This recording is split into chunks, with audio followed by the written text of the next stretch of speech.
या व्हिडिओमध्ये आपण ऐकणार आहोत स्वामींचे प्रेरणादायी आणि आपले जीवन बदलून टाकणारे मौल्यवान विचार. शेवटपर्यंत नक्की ऐका. मनुष्याच्या जीवनात प्रत्येक दिवस नवा धडा घेऊन येतो. कधी सुख, कधी दुःख, कधी यश तर कधी अपयश.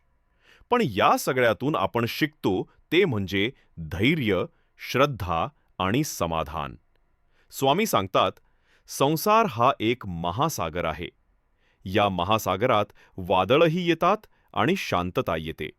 पण जो धैर्याने नाव चालवतो तो दुसऱ्या काठावरही पोहोचतो. म्हणून संकटं आली की आपण खचून न जाता ते धैर्याने पेलायला शिकायला हवं. जीवनात आपण खूप काही मिळवतो, पण समाधान नसल्यामुळे आपण नेहमी दुःखी होतो. स्वामींचा उपदेश आहे, समाधान हेच खरे सुख आहे.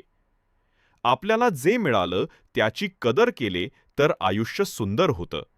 स्वामी सांगतात, कर्म केल्याशिवाय फळ नाही.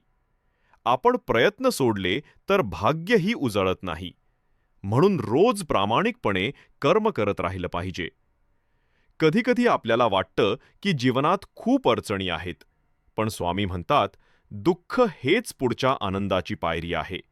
म्हणून दुःख आलं तर त्याला शत्रू न समजता मित्र समजा, कारण ते आपल्याला बळकट करतं. मनुष्य जर रागाने नव्हे तर संयमाने जगला तर तो खरा विजेता ठरतो. रागाने आपण स्वतःचा नुकसान करतो, पण संयमाने आपण नातं जिंकतो, परिस्थिती जिंकतो आणि आयुष्य जिंकतो. शेवटी एकच, स्वामींवर श्रद्धा ठेवा, प्रार्थना करा आणि जीवनात समाधानाने, संयमाने व धैर्याने पुढे चला. मार्ग